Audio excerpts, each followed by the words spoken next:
ವಜಾ ಮಾಡಿರೋದನ್ನ ಮುಚ್ಚಿಟ್ಟು ಬುರ್ಡೆ ಗ್ಯಾಂಗ್ ಮೋಸ ಮಾಡಿದೆ. ಗೃಹ ಸಚಿವ ಪರಮೇಶ್ವರ್ ಅವರನ್ನೇ ಕೇಳಿ ಈ ವಿಚಾರ ಪ್ರಶ್ನೆ ಕೇಳಿದ್ದಕ್ಕೆ ಲಕ್ಷ್ಮೀ ಹೆಬ್ಬಾಳ್ಕರ್ ಅವರು ನಾನು ಉತ್ತರ ನೀಡಿ ಎಡವಟ್ಟಾಗೋದು ಬೇಡ, ಗೃಹ ಸಚಿವ ಪರಮೇಶ್ವರ್ ಅವ್ರನ್ನೇ ಕೇಳಿ ಅಂತ ವಿಧಾನಸೌಧದಲ್ಲಿ ಸಚಿವ ಹೆಬ್ಬಾಳ್ಕರ್ ಹಾರಿಕೆ ಉತ್ತರ ಕೊಟ್ಟಿದ್ದಾರೆ. ಬುರ್ಡೆ ಗ್ಯಾಂಗ್ ದಾರಿ ತಪ್ಪಿಸಿದ್ದನ್ನ ನೋಡಿದ್ದೀವಿ, ಪೊಲೀಸರು ಕಾನೂನು ರೀತಿ ಕ್ರಮ ಕೈಗೊಳ್ತಾರೆ ಅಂತ ಸಚಿವ ಲಕ್ಷ್ಮೀ ಹೆಬ್ಬಾಳ್ಕರ್ ಹೇಳಿದ್ದಾರೆ. PIL ಅನ್ನು ಮುಚ್ಚಿಟ್ಟು ಸುಪ್ರೀಂ ಕೋರ್ಟ್ PILಗೆ ಕೊಟ್ಟಿರ್ತಕ್ಕಂಥ ಜಡ್ಜ್ಮೆಂಟನ್ನು ಮುಚ್ಚಿಟ್ಟು ಈ ರೀತಿ ಮಾಡಿದೆಯಲ್ಲ, ಬುರ್ಡೆ ಗ್ಯಾಂಗ್ ಮೋಸ ಮಾಡಿದೆಯಲ್ಲ ಅಂತ ಪ್ರಶ್ನೆ ಕೇಳಿದ್ದಕ್ಕೆ ನಾನು ಉತ್ತರ ಕೊಟ್ಟು ಎಡವಟ್ಟಾಗೋದು ಬೇಡ, ಪರಮೇಶ್ವರ್ ಅವ್ರನ್ನೇ ಕೇಳಿ ಅಂತ ಸಚಿವೆ ಲಕ್ಷ್ಮೀ ಹೆಬ್ಬಾಳ್ಕರ್ ಹೇಳಿದ್ದಾರೆ. ಸುಪ್ರೀಂ ಕೋರ್ಟ್ನಲ್ಲಿ ಮೇ ತಿಂಗಳಿನಲ್ಲಿ ಒಂದು ಆದೇಶ ಬರುತ್ತೆ, ಅಲ್ಲೊಂದು PIL ಸಲ್ಲಿಕೆ ಆಗುತ್ತೆ. KV ಧನಂಜಯ್ ಅವರು ಅದಕ್ಕೆ ಕೌನ್ಸಿಲ್ ಆಗಿರ್ತಾರೆ. ಸಲ್ಲಿಕೆ ಆದಂತಹ PILಗೆ ಇದು ಪಬ್ಲಿಸಿಟಿ ಇಂಟ್ರೆಸ್ಟ್ ಲಿಟಿಗೇಷನ್ನು ಅಂತ ಇದನ್ನು ವಜಾಗೊಳಿಸುತ್ತೆ ಸುಪ್ರೀಂ ಕೋರ್ಟು.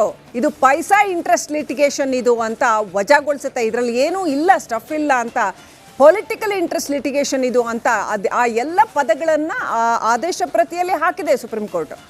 ಸೊ ಅಷ್ಟಾದ ಮೇಲೂ ಮತ್ತೆ ಇವರ ಬುರ್ಡೆ ತಗೊಂಡು ಇಲ್ಲಿ ಸೌತ್ ಕೆನರಾ SP ಆಫೀಸಿಗೆ ಬಂದು ಮತ್ತೊಂದು ಹೈ ಡ್ರಾಮಾ ಕ್ರಿಯೇಟ್ ಮಾಡ್ತಾರೆ. ಅದನ್ನು ನಂಬ್ಕೊಂಡು ನಮ್ಮ ಸರ್ಕಾರ, ಘನ ಸರ್ಕಾರ SITಯನ್ನು ರಚನೆ ಮಾಡಿ ತಿಂಗಳಗಟ್ಟಲೆ ಅಲ್ಲಿ SIT ಡಿಗ್ ಮಾಡುತ್ತೆ, ಅಲ್ಲಿ ಉತ್ಖನನ ಮಾಡುತ್ತೆ. ಈ ಮಾಸ್ಕ್ ಮ್ಯಾನ್ನ ನಂಬ್ಕೊಂಡು ಇಡೀ ದೊಡ್ಡದೊಂದು ಹೈ ಡ್ರಾಮಾವೇ ಕ್ರಿಯೇಟ್ ಆಗಿದೆ. ವೀಕ್ಷಕರೇ, ಯಾರನ್ನ ಫೂಲ್ ಮಾಡಲಾಗ್ತಾ ಇದೆ? ಇಡೀ ಕರ್ನಾಟಕವನ್ನ ಫೂಲ್ ಮಾಡಲಾಗ್ತಾ ಇದೆಯಾ?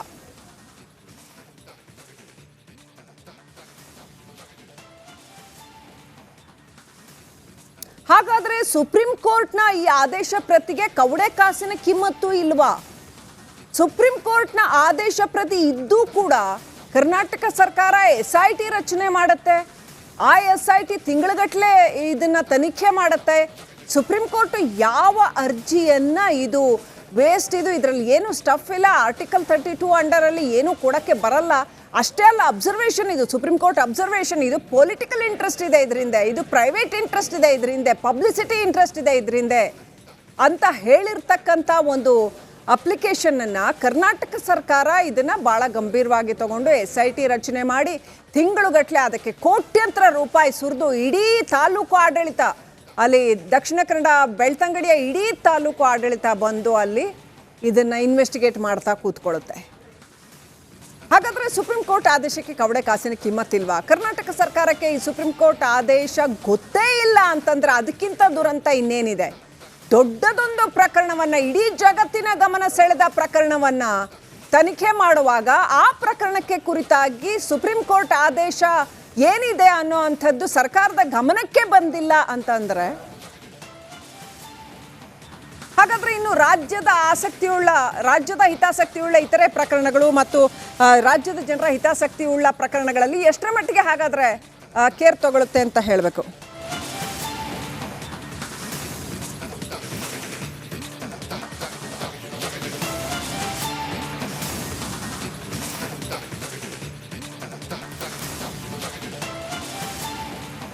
ಸುಪ್ರೀಂ ಕೋರ್ಟ್ನಲ್ಲಿ ಮೇ ತಿಂಗಳಿನಲ್ಲಿ KV ಧನಂಜಯ್ ಅವರು ಕೌನ್ಸಿಲ್ ಆಗಿ ಫೈಲ್ ಮಾಡಿದ್ದಂತಹ ಒಂದು ಪಬ್ಲಿಕ್ ಇಂಟ್ರೆಸ್ಟ್ ಲಿಟಿಗೇಷನ್, ಅದನ್ನು ಸುಪ್ರೀಂ ಕೋರ್ಟೇನೆ ಇದು ಪೈಸಾ ಇಂಟ್ರೆಸ್ಟ್ ಲಿಟಿಗೇಷನ್ ಥರ ಕಾಣುತ್ತೆ ಅಂತ ಹೇಳುತ್ತೆ.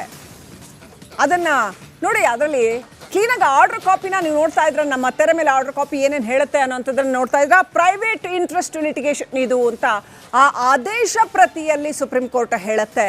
ಕೊನೆಯ ಪ್ಯಾರಾಗ್ರಾಫಲ್ಲಿ ಆ ಸುಪ್ರೀಂ ಕೋರ್ಟ್ ಹೇಳುತ್ತೆ ಇದನ್ನು ಈ ಪಬ್ಲಿಕ್ ಇಂಟ್ರೆಸ್ಟ್ ಲಿಟಿಗೇಷನ್ ಅಂತ ಹೇಳೋದಕ್ಕಿಂತ ಹೆಚ್ಚಾಗಿ ಇದು ಪ್ರೈವೇಟ್ ಇಂಟ್ರೆಸ್ಟ್ ಲಿಟಿಗೇಷನ್, ಇದು ಆ ಥರ ಇದೆ. ಇದು ಅಂದರೆ ಇದರಲ್ಲಿ ಏನು ಸ್ಟಫ್ ಇಲ್ಲ ಮತ್ತು ಇದರ ಉದ್ದೇಶಗಳು ರಾಜಕಾರಣದ ಉದ್ದೇಶ ಇದರ ಹಿಂದೆ ಇದೆ, ಪಬ್ಲಿಸಿಟಿ ತಗೊಳ್ಳೋ ಉದ್ದೇಶ ಇದರ ಹಿಂದೆ ಇದೆ, ಇನ್ನೊಂದಷ್ಟು ಖಾಸಗಿ ಆಸಕ್ತಿಗಳು, ಪ್ರೈವೇಟ್ ಇಂಟ್ರೆಸ್ಟ್ ಇದರಿಂದ ಇದೆ ಅನ್ನೋದು ಗೊತ್ತಾಗುತ್ತೆ ಈ ಒಂದು ಪ್ರತಿಯನ್ನು ನೋಡಿದ್ರೆ. ಹಾಗಾದರೆ ಇದು ಸುಪ್ರೀಂ ಕೋರ್ಟ್ಗೆ ಮನವರಿಕೆ ಆಗಿದೆಯಾ? ಹಾಗಾಗಿ ಸುಪ್ರೀಂ ಕೋರ್ಟು ಅಬ್ಸರ್ವೇಷನ್ಸ್ ಅಲ್ಲಿ ಆ ಆದೇಶ ಪ್ರತಿಯಲ್ಲಿ ವಿ ಆಲ್ಸೋ ಅಬ್ಸರ್ವ್ ದಟ್ ಅಂತ ಬರೀತಾರೆ ನೋಡಿ. ಇದರಲ್ಲಿ styling this writ petition as a public interest litigation only besmirches its noble object, only besmirches its noble object, ಇದರ ಉದ್ದೇಶಕ್ಕೆ ಹೊಂದೋದೇ ಇಲ್ಲ, it's not a public interest litigation. ಹಾಗಾದ್ರೆ ಏನದು? ಪಬ್ಲಿಸಿಟಿ ಇಂಟ್ರೆಸ್ಟ್ ಲಿಟಿಗೇಷನ್ ಅಂತ ಹೇಳುತ್ತೆ. ಪೈಸಾ ಇಂಟ್ರೆಸ್ಟ್ ಲಿಟಿಗೇಷನ್ ಅಂತ ಹೇಳುತ್ತೆ, ಪ್ರೈವೇಟ್ ಇಂಟ್ರೆಸ್ಟ್ ಲಿಟಿಗೇಷನ್ ಅಂತ ಹೇಳುತ್ತೆ, ಪೊಲಿಟಿಕಲ್ ಇಂಟ್ರೆಸ್ಟ್ ಲಿಟಿಗೇಷನ್ ಅಂತ ಹೇಳುತ್ತೆ. ಸುಪ್ರೀಂ ಕೋರ್ಟ್ನ ಆದೇಶ ಪ್ರತಿ ಇದು. ಇನ್ನೇನು ಬೇಕು?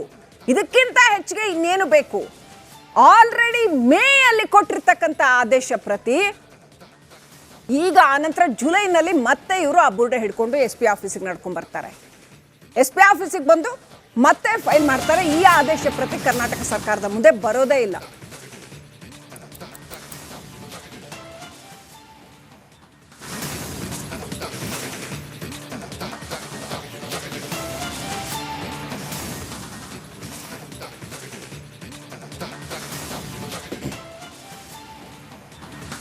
ಸರ್ಕಾರಕ್ಕೆ ದೊಡ್ಡ ಪ್ರಮಾಣದಲ್ಲಿ ವಂಚಿಸಿದ ಬುರ್ಡೆ ಗ್ಯಾಂಗ್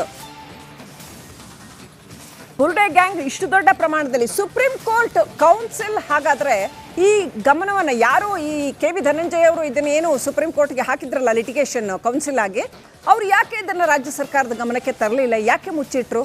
ಅಥವಾ ಅವರು ಗಮನಕ್ಕೆ ತಂದು ಅದರ ನಂತರ ಸರ್ಕಾರ ಏನಾದರೂ ಇದನ್ನ ಮೇಲಿಂದ ಮತ್ತೆ SIT ರಚನೆ ಮಾಡ್ತಾ, ಅಥವಾ ಧನಂಜಯ ಅವರು ಸರ್ಕಾರದ ಗಮನಕ್ಕೆ ತರಲಿಲ್ವಾ? ಇದನ್ನ ಯಾರು ತಪ್ಪು? ಹಾಗಾದ್ರೆ ಸುಪ್ರೀಂ ಕೋರ್ಟ್ನಿಂದ ಒಂದು ಈ ರೀತಿಯ ಆದೇಶ ಇರ್ತಕ್ಕಂಥದ್ದು SIT ತನಿಖೆಯಲ್ಲೂ ಕೂಡ ಬಯಲಾಗ್ಲಿಲ್ವಾ? ಆಶ್ಚರ್ಯ ಆಗುತ್ತೆ ನೋಡಿ. ಸರ್ಕಾರ ಫಾರ್ಮ್ ಮಾಡಿರೋ SIT ಹಾಗಾದ್ರೆ ಇನ್ಯಾವ ರೀತಿ ತನಿಖೆ ಮಾಡ್ತಾ ಇದೆ? ಸುಪ್ರೀಂ ಕೋರ್ಟ್ಗೆ PIL ಸಲ್ಲಿಸಿದವರ ಹೆಸರನ್ನ ಅಲ್ಲಿ ಅವರು ಸಲ್ಲಿಸುವಾಗ್ಲೂ ಅದನ್ನು ಮುಚ್ಚಿಡಬೇಕು ಅಂತ ಕೋರಿದ್ರು.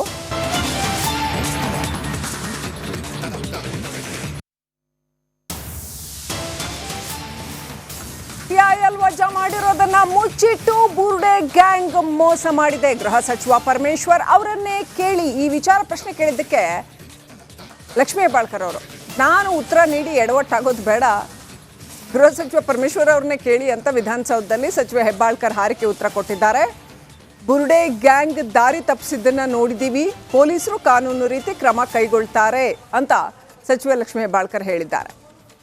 PIL ಅನ್ನು ಮುಚ್ಚಿಟ್ಟು ಸುಪ್ರೀಂ ಕೋರ್ಟ್ PILಗೆ ಕೊಟ್ಟಿರ್ತಕ್ಕಂಥ ಜಡ್ಜ್ಮೆಂಟನ್ನು ಮುಚ್ಚಿಟ್ಟು ಈ ರೀತಿ ಮಾಡಿದೆಯಲ್ಲ, ಬುರ್ಡೆ ಗ್ಯಾಂಗ್ ಮೋಸ ಮಾಡಿದೆಯಲ್ಲ ಅಂತ ಪ್ರಶ್ನೆ ಕೇಳಿದ್ದಕ್ಕೆ ನಾನು ಉತ್ತರ ಕೊಟ್ಟು ಎಡವಟ್ಟಾಗೋದು ಬೇಡ, ಪರಮೇಶ್ವರ್ ಅವ್ರನ್ನೇ ಕೇಳಿ ಅಂತ ಸಚಿವೆ ಲಕ್ಷ್ಮೀ ಹೆಬ್ಬಾಳ್ಕರ್ ಹೇಳಿದ್ದಾರೆ. ಸುಪ್ರೀಂ ಕೋರ್ಟ್ನಲ್ಲಿ ಮೇ ತಿಂಗಳಿನಲ್ಲಿ ಒಂದು ಆದೇಶ ಬರುತ್ತೆ, ಅಲ್ಲೊಂದು PIL ಸಲ್ಲಿಕೆ ಆಗುತ್ತೆ. KV ಧನಂಜಯ್ ಅವರು ಅದಕ್ಕೆ ಕೌನ್ಸಿಲ್ ಆಗಿರ್ತಾರೆ. ಸಲ್ಲಿಕೆ ಆದಂತಹ PILಗೆ ಇದು ಪಬ್ಲಿಸಿಟಿ ಇಂಟ್ರೆಸ್ಟ್ ಲಿಟಿಗೇಷನ್ನು ಅಂತ ಇದನ್ನು ವಜಾಗೊಳಿಸುತ್ತೆ ಸುಪ್ರೀಂ ಕೋರ್ಟು. ಇದು ಪೈಸಾ ಇಂಟ್ರೆಸ್ಟ್ ಲಿಟಿಗೇಷನ್ ಇದು ಅಂತ ವಜಾಗೊಳಿಸುತ್ತೆ. ಇದರಲ್ಲಿ ಏನೂ ಇಲ್ಲ, ಸ್ಟಫ್ ಇಲ್ಲ ಅಂತ, ಪೊಲಿಟಿಕಲ್ ಇಂಟ್ರೆಸ್ಟ್ ಲಿಟಿಗೇಷನ್ ಇದು ಅಂತ ಆ ಎಲ್ಲ ಪದಗಳನ್ನು ಆದೇಶ ಪ್ರತಿಯಲ್ಲಿ ಹಾಕಿದೆ ಸುಪ್ರೀಂ ಕೋರ್ಟ್. ಸೊ ಅಷ್ಟಾದ ಮೇಲೂ ಮತ್ತೆ ಇವರ ಬುರ್ಡೆ ತಗೊಂಡು ಇಲ್ಲಿ ಸೌತ್ ಕೆನರಾ SP ಆಫೀಸಿಗೆ ಬಂದು ಮತ್ತೊಂದು ಹೈ ಡ್ರಾಮಾ ಕ್ರಿಯೇಟ್ ಮಾಡ್ತಾರೆ. ಅದನ್ನು ನಂಬ್ಕೊಂಡು ನಮ್ಮ ಸರ್ಕಾರ, ಘನ ಸರ್ಕಾರ SITಯನ್ನು ರಚನೆ ಮಾಡಿ ತಿಂಗಳಗಟ್ಟಲೆ ಅಲ್ಲಿ SIT ಡಿಗ್ ಮಾಡುತ್ತೆ, ಅಲ್ಲಿ ಉತ್ಖನನ ಮಾಡುತ್ತೆ. ಈ ಮಾಸ್ಕ್ ಮ್ಯಾನ್ನ ನಂಬ್ಕೊಂಡು ಇಡೀ ದೊಡ್ಡದೊಂದು ಹೈ ಡ್ರಾಮಾವೇ ಕ್ರಿಯೇಟ್ ಆಗಿದೆ. ವೀಕ್ಷಕರೇ, ಯಾರನ್ನ ಫೂಲ್ ಮಾಡಲಾಗ್ತಾ ಇದೆ? ಇಡೀ ಕರ್ನಾಟಕವನ್ನ ಫೂಲ್ ಮಾಡಲಾಗ್ತಾ ಇದೆಯಾ?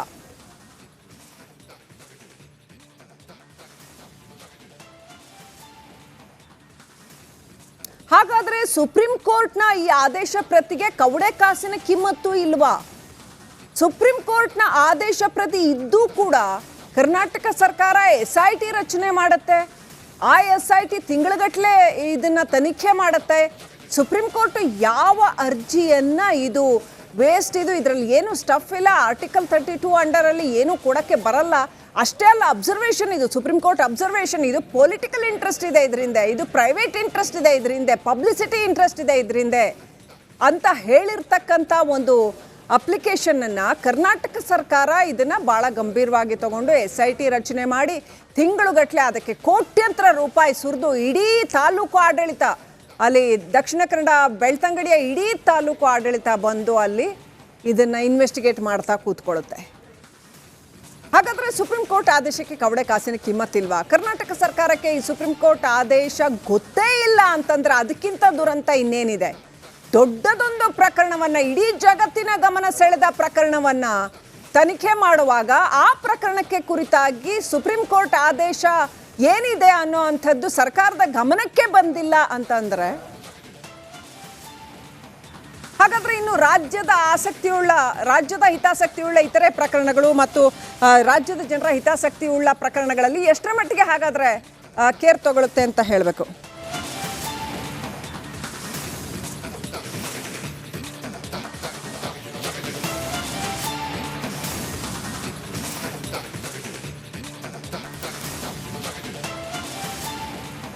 ಸುಪ್ರೀಂ ಕೋರ್ಟ್ನಲ್ಲಿ ಮೇ ತಿಂಗಳಿನಲ್ಲಿ ಕೆ ವಿ ಧನಂಜಯ್ ಅವರು ಕೌನ್ಸಿಲ್ ಆಗಿ ಫೈಲ್ ಮಾಡಿದ್ದಂತಹ ಒಂದು ಪಬ್ಲಿಕ್ ಇಂಟ್ರೆಸ್ಟ್ ಲಿಟಿಗೇಷನ್, ಅದನ್ನು ಸುಪ್ರೀಂ ಕೋರ್ಟೇನೆ ಇದು ಪೈಸಾ ಇಂಟ್ರೆಸ್ಟ್ ಲಿಟಿಗೇಷನ್ ಥರ ಕಾಣುತ್ತೆ ಅಂತ ಹೇಳುತ್ತೆ. ಅದನ್ನು ನೋಡಿ, ಅದರಲ್ಲಿ ಕ್ಲೀನಾಗಿ ಆರ್ಡರ್ ಕಾಪಿನ ನೀವು ನೋಡ್ತಾ ಇದ್ರೆ, ನಮ್ಮ ತೆರೆ ಮೇಲೆ ಆರ್ಡರ್ ಕಾಪಿ ಏನೇನು ಹೇಳುತ್ತೆ ಅನ್ನೋಂಥದ್ದನ್ನು ನೋಡ್ತಾ ಇದ್ರೆ, ಪ್ರೈವೇಟ್ ಇಂಟ್ರೆಸ್ಟ್ ಲಿಟಿಗೇಷನ್ ಇದು ಅಂತ ಆ ಆದೇಶ ಪ್ರತಿಯಲ್ಲಿ ಸುಪ್ರೀಂ ಕೋರ್ಟ್ ಹೇಳುತ್ತೆ. ಕೊನೆಯ ಪ್ಯಾರಾಗ್ರಾಫಲ್ಲಿ ಆ ಸುಪ್ರೀಂ ಕೋರ್ಟ್ ಹೇಳುತ್ತೆ ಇದನ್ನ ಈ ಪಬ್ಲಿಕ್ ಇಂಟ್ರೆಸ್ಟ್ ಲಿಟಿಗೇಷನ್ ಅಂತ ಹೇಳೋದಕ್ಕಿಂತ ಹೆಚ್ಚಾಗಿ ಇದು ಪ್ರೈವೇಟ್ ಇಂಟ್ರೆಸ್ಟ್ ಲಿಟಿಗೇಷನ್, ಇದು ಆ ಥರ ಇದೆ. ಇದು ಅಂದರೆ ಇದರಲ್ಲಿ ಏನು ಸ್ಟಫ್ ಇಲ್ಲ ಮತ್ತು ಇದರ ಉದ್ದೇಶಗಳು ರಾಜಕಾರಣದ ಉದ್ದೇಶ ಇದ್ರ ಹಿಂದೆ ಇದೆ, ಪಬ್ಲಿಸಿಟಿ ತಗೊಳ್ಳೋ ಉದ್ದೇಶ ಇದ್ರ ಹಿಂದೆ ಇದೆ, ಇನ್ನೊಂದಷ್ಟು ಖಾಸಗಿ ಆಸಕ್ತಿಗಳು ಪ್ರೈವೇಟ್ ಇಂಟ್ರೆಸ್ಟ್ ಇದರಿಂದ ಇದೆ ಅನ್ನೋದು ಗೊತ್ತಾಗುತ್ತೆ ಈ ಒಂದು ಪ್ರತಿಯನ್ನು ನೋಡಿದ್ರೆ. ಹಾಗಾದ್ರೆ ಇದು ಸುಪ್ರೀಂ ಕೋರ್ಟ್ಗೆ ಮನವರಿಕೆ ಆಗಿದೆಯಾ? ಹಾಗಾಗಿ ಸುಪ್ರೀಂ ಕೋರ್ಟ್ ಅಬ್ಸರ್ವೇಷನ್ಸ್ ಅಲ್ಲಿ ಆ ಆದೇಶ ಪ್ರತಿಯಲ್ಲಿ ವಿ ಆಲ್ಸೋ ಅಬ್ಸರ್ವ್ ದಟ್ ಅಂತ ಬರೀತಾರೆ ನೋಡಿ. ಇದರಲ್ಲಿ styling this writ petition as a public interest litigation only besmirches its noble object, only besmirches its noble object, ಇದರ ಉದ್ದೇಶಕ್ಕೆ ಹೊಂದೋದೇ ಇಲ್ಲ. It's not a public interest litigation. ಹಾಗಾದ್ರೆ ಏನದು? ಪಬ್ಲಿಸಿಟಿ ಇಂಟ್ರೆಸ್ಟ್ ಲಿಟಿಗೇಷನ್ ಅಂತ ಹೇಳುತ್ತೆ, ಪೈಸಾ ಇಂಟ್ರೆಸ್ಟ್ ಲಿಟಿಗೇಷನ್ ಅಂತ ಹೇಳುತ್ತೆ, ಪ್ರೈವೇಟ್ ಇಂಟ್ರೆಸ್ಟ್ ಲಿಟಿಗೇಷನ್ ಅಂತ ಹೇಳುತ್ತೆ, ಪೊಲಿಟಿಕಲ್ ಇಂಟ್ರೆಸ್ಟ್ ಲಿಟಿಗೇಷನ್ ಅಂತ ಹೇಳುತ್ತೆ. ಸುಪ್ರೀಂ ಕೋರ್ಟ್ನ ಆದೇಶ ಪ್ರತಿ ಇದು. ಇನ್ನೇನು ಬೇಕು? ಇದಕ್ಕಿಂತ ಹೆಚ್ಚಿಗೆ ಇನ್ನೇನು ಬೇಕು? ಆಲ್ರೆಡಿ ಮೇ ಅಲ್ಲಿ ಕೊಟ್ಟಿರ್ತಕ್ಕಂಥ ಆದೇಶ ಪ್ರತಿ ಈಗ ಆನಂತರ ಜುಲೈನಲ್ಲಿ ಮತ್ತೆ ಇವರು ಆ ಬುರ್ಡೆ ಹಿಡ್ಕೊಂಡು SP ಆಫೀಸಿಗೆ ನಡ್ಕೊಂಡು ಬರ್ತಾರೆ. SP ಆಫೀಸಿಗೆ ಬಂದು ಮತ್ತೆ ಫೈಲ್ ಮಾಡ್ತಾರೆ. ಈ ಆದೇಶ ಪ್ರತಿ ಕರ್ನಾಟಕ ಸರ್ಕಾರದ ಮುಂದೆ ಬರೋದೇ ಇಲ್ಲ.